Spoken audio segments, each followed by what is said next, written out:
ಸಿದ್ದರಾಮಯ್ಯನವರು ದಾಖಲೆ ಕೇಳಿದ್ರು. ಅನಗತ್ಯವಾಗಿ ನೀವು ನಮ್ಮ ಮೇಲೆ ಆರೋಪ ಮಾಡಿದಿರಿ ಕುಮಾರಸ್ವಾಮಿ ಅವರೇ. ದಾಖಲೆ ಇದ್ರೆ ಕೊಡಿ ಅಂತ. ಇದಕ್ಕೆ ಸಂಬಂಧಪಟ್ಟಂಗೆ ಎಚ್ ಡಿ ಕುಮಾರಸ್ವಾಮಿ ತಿರುಗೇಟನ್ನು ಕೊಟ್ಟಿದ್ದಾರೆ. ಟ್ವೀಟ್ ಮುಖಾಂತರ ಕೌಂಟರ್ ಕೊಟ್ಟಿದ್ದಾರೆ HDK. ದಾಖಲೆ ಕೊಡಿ ಅಂತೀರಿ, ಇಲ್ಲಿ ನೋಡಿ ಸಿದ್ದರಾಮಯ್ಯನವರೇ ದಾಖಲೆನ. ಇಲ್ಲಿದೆ ನಿಮ್ಮ ಕೊಟ್ಟಿ ಗ್ಯಾರಂಟಿ ಸರ್ಕಾರದ ಲೂಟಿಯ ಸಾಕ್ಷಿ ಗುಡ್ಡೆ. ಸರ್ಕಾರ ಗುತ್ತಿಗೆದಾರರನ್ನ ನಿರ್ಲಜ್ಜವಾಗಿ ಸುಲಿಗೆ ಮಾಡ್ತಾ ಇದೆ.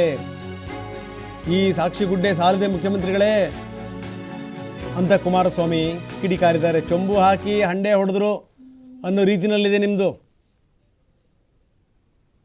ಇದಕ್ಕಿಂತ ಇನ್ನೇನು ಬೇಕು? ದಾಖಲೆ ಕೊಡಲಿ ಅನ್ನುವಂಥ ಮಾತನ್ನೇನು CM ಹೇಳಿದರು. ಅದಕ್ಕೆ ಕುಮಾರಸ್ವಾಮಿ ಕೊಟ್ಟಿರುವಂಥ ಉತ್ತರ ಇದು. ಚೊಂಬು ಹಾಕಿ ಹಂಡೆ ಹೊಡೆದ್ರು ಅನ್ನೋ ರೀತಿಯಲ್ಲಿ ನೀವು ಗ್ಯಾರಂಟಿನಲ್ಲಿ ನೀವು ಬಿಡುಗಾಸನ್ನು ಕೊಟ್ಟು ಕೋಟಿ ಕೋಟಿ ಲೂಟಿ ಮಾಡ್ತಾಯಿದ್ದೀರಿ.